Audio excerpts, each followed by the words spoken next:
This episode of the Digital Desperados podcast is brought to you by SaferNet VPN, found online at SaferNet.com. Welcome to the Digital Desperados podcast featuring dark tales from the web. Patrick McMurphy's here today to tell us another dark tale. And I'm Jim Brangenberg, and I'll serve as crowd control. This podcast brought to you, of course, by SaferNet. It's great to have an app controlling phone internet time, but how do you control time and access on your computer or tablet? SaferNet, your shield against online threats. Simplified cybersecurity for businesses. Explore VPN, internet controls, virus protection, backed by 84 web filters for a secure online experience. Get secure today. SaferNet.com. That's SaferNet.com. All right, Patrick, who do you got today? What dark tale are you telling us about today? Well, today, Jim, I want to talk with someone very, very interesting and kind of a figure I've been keeping an eye on for several years, and I think a lot of people are. But Peter Thiel, he's a billionaire who just bent the rules. He is one of the most divisive figures in tech and kind of just in the public eye. He's had an unusual life, and he's got into a lot of unusual things. But so Peter's born on October 11th, 1967 in Frankfurt, West Germany, to Klaus and Suzanne Thiel. At the age of 1, he moved to the US. His father was pursuing work opportunities, and to be honest with you, West Germany in the 1960s was not a nice place to be at all. So he definitely should have been moving to the US. He had a very nomadic childhood. His father's career was based in mining and engineering. So he ended up living in Cleveland, South Africa, Southwest Africa, which is now Namibia, and then eventually settled in Foster City in California in 1977. And so really just by the age of 10, he'd lived way more places than I have. He really excelled in mathematics from an early age. He won first place in the California wide math competition in middle school. He was obsessed with science fiction and fantasy. He really enjoyed the works of J.R. Tolkien, Isaac Asimov, who I read very recently, Robert Heinlein. Later, he actually named a lot of his companies after things in Tolkien's universe. So there was Palantir, Mithril Capital, Valar Ventures, and Lembas LLC. Now, I'll try not to go on a sidetrack about this, but that always excites me because a number of years ago, I visited Tolkien's grave in Oxford, and I visited the place where the Inklings used to meet, and the Inklings were Tolkien and C.S. Lewis. And so C.S. Lewis actually converted Tolkien to Christianity. However, he was kind of miffed off about it because Lewis was Catholic and Tolkien ended up becoming a Protestant. So, but they were still great friends. But you can kind of, if you're ever in Oxford, you can kind of do all these Tolkien walks and see where the guys used to kind of basically discuss the Bible, which was very interesting. But anyway, at a high level of intelligence. Sure. You mentioned you had Isaac Asimov at your bedside. I mean, you just read some Isaac Asimov or Tolkien? Which one had you just read?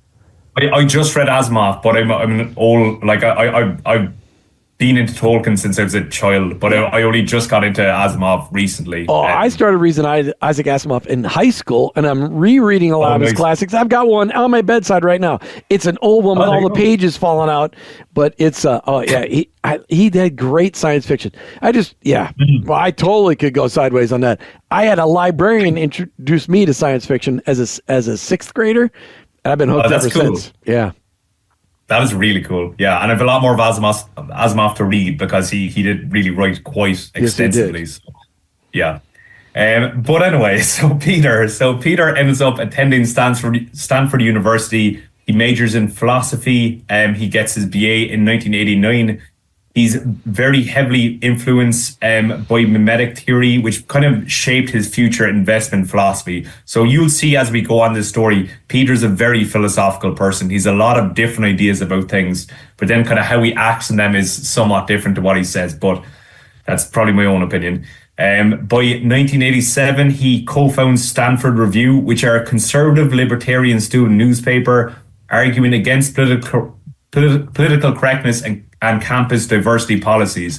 No one did this in the late 80s, by the way. No one debated against it. So this guy was so ahead of his time that, it's kind of unusual. He completed a Juris Doctor at Stanford Law School in 1992. He ends up being a clerk for for this Judge James Larry Edmondson of the U.S. Court of Appeals. He briefly worked as a securities lawyer at Sullivan and Cromwell, but he actually left after about a year. He just kind of found it unfilling. But he then transitions fully to finance. He works as a derivatives trader at Credit Suisse, specializing in currency options. Simultaneously, he works as a speechwriter for former U.S. Secretary of Education, William Bennett. So you can see already, Peter's really all over the place. Yeah, all over the place. He moves back to California in 96. He kind of sees the booming .com industry as way more lucrative, and he was actually quite correct there.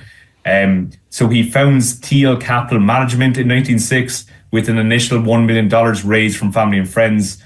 He partners with Max Levchin and Luke Nozek in 1998 to create Confetti. So they were a kind of cryptography focused startup, and they later pivoted to online payments. But the important thing about Confinity is that they became PayPal. So Peter was active. He was an active guy.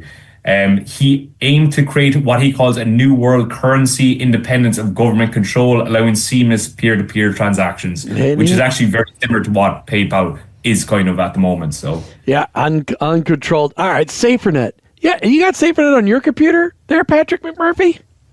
Absolutely. It's running right now. It's running right now, and that's the point. It's running. You guys can't tell. Listen to this. There's no delays. SaferNet monitors your computer, keeps everything under control, and you don't have to worry about it bogging you down. Get it now. Protect yourself no matter where you go. Even if you're silly enough to click on a link that you think may be the right link, and it may not be the right link, SaferNet can keep you from harm. Go online. Get it signed up today, SaferNet.com. All right, so he's founded PayPal. That's incredible. Yeah, and so the next sentence is going to sound somewhat confusing if you consider everything that's going on at the moment. So he end up with Confinity, he merges with Elon Musk's X.com. Now, X.com is not Twitter. I know at the moment Twitter is now called X. However, Elon Musk initially had a payment website called X.com, which I know it sounds confusing, but it's just the way it was back then. So they end up merging in 2000, and they kind of had this really dominant online payment service. 2002, PayPal gets acquired by eBay for 1.5 million. So Peter becomes a multimillionaire overnight. At the time of the sale, he had a 3.7% stake in PayPal and is worth $55 million. He then kind of forms this infamous, something that was used to be known, the PayPal Mafia, and they were a group of early employees. So we're talking about Elon Musk, Reid Hoffman, David Sachs. All these people went on to kind of really dominate in Silicon Valley as the years went on. He then founded Clarion Capital, a hedge fund in 2003, very successful, peaked at $7 billion in assets, but he actually later suffered quite a lot of losses. In August 2004, he made a very legendary investment in Facebook because no one knew it was going to be a big thing, but he was the first investor. He purchased 10%, about 10.2% of it. So he really had a good eye for things early on. He purchased 10% for how much? How much did he pay for that 10% of Facebook? He paid $500,000. Paid $500,000. And Facebook's today got a market cap somewhere in like 500 billion, doesn't it? I mean, this is huge. I'll have to look that up. Well, he sold it in 2012 and he made 1 billion. So yeah, he made his money back for sure. So then in 2004, he founds Palantir, which have been a somewhat controversial company, but they're basically big data analytics. They kind of have been arm in arm a little bit with the CIA, and they've ended up becoming quite embedded in things like surveillance and defense. So Palantir is a very controversial company, depending on who you talk to.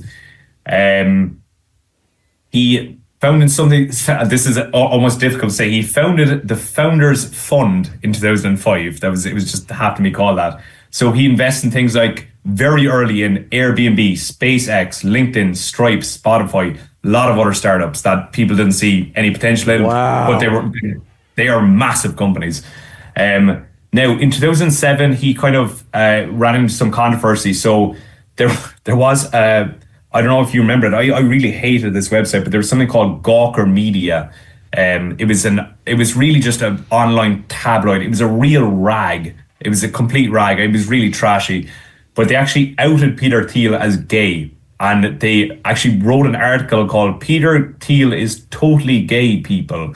So, it's a crazy headline to say about someone. But Peter was basically enraged. And he spent about a decade afterwards secretly funding lawsuits against Gawker.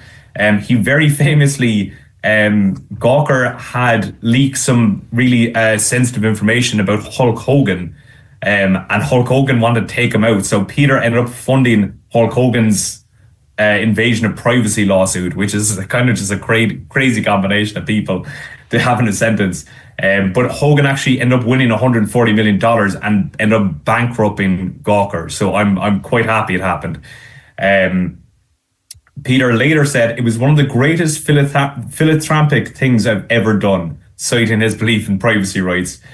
He did endorse Trump in 2016. He was at the time, because in 2016, not a lot of people in Silicon Valley were backing Trump, really until he won. But Peter was one of the first ones to do it because he saw something there. He then spoke at the Republican National Convention. He was actually the first openly gay speaker at the event, interestingly.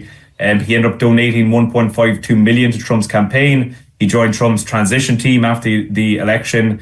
In 2022, because he had been on Facebook's board, he ends up stepping down. I don't know, will he come back now? Because I know Zuckerberg's he's kind of a lot more public than he used to be. Then in just shortly after that, he funds JD Vance and Blake Masters, who were obviously two Trump aligned candidates. Wow. I mean, this guy is into everything. Yeah. And he's watching, like, who's the up and coming? The beautiful thing is SaferNet's always watching you, trying to protect you, because somebody else is always watching you, how they could get onto your computer and how they get on the side of your screen. They know where you're at and they want to infiltrate your computer. That's why you need to stay safe all the time with SaferNet on your side. SaferNet.com, SaferNet.com. I knew I'd heard this Peter Thiel's name all the time. I just never knew this background. And this guy's into everything. I mean, you look at these companies today, between PayPal, Airbnb, SpaceX, LinkedIn, Stripe, Spotify. I mean, those are huge names. Huge names. Yeah. Yeah, he really is in everything. Now, by 2023, he actually stopped funding Republican candidates. He felt there was more of a focus in the party on culture wars rather than economic issues. So we kind of stepped back from that. He was granted New Zealand citizenship despite only spending 12 non-consecutive days in the country. He's basically, because he ends up becoming quite a controversial figure in that regard, because there's this idea about billionaire passports that if you go to a country and invest in it, they just give you citizenship. People talk about it all the time, but it's kind of in a lot of places. Wait a minute, Donald Trump was in the news yesterday saying, hey, I'm thinking about doing gold green cards, basically. Pay $5 million, you could enter the pathway to citizenship in the United States to attract people with money and their investments into the United States. That was in the news yesterday. Yeah, exactly. I mean, it's very common. It's $500,000 to invest in something and you can get citizenship, but it's just the way things work, So Peter's actually ended up donating a lot of money to anti-aging research and cryonics. He really wants to, and this sounds like an insane sentence to say, but he's aiming to extend human lifespan indefinitely. I never thought I would say those combination of words, but there we go. He's since signed up for Alcor life extension, so he's hoping to be frozen and revived in the future. I mean, we did start by saying he was big into sci-fi, so this shouldn't come as a surprise at all. He's backed a lot of what were once considered radical AI projects, but we're talking, they're not radical now at all, but things like Singularity and OpenAI to push AI and longevity research. And obviously, those are very big companies now. So he's kind of built, funded and destroyed companies. There's lawsuits. He's a lot of political movements, and he's kind of ruthlessly efficient at what he does. He's a brilliant but very controversial figure. He's a mix of tech visionary, libertarian philosopher, and political kind of kingmaker.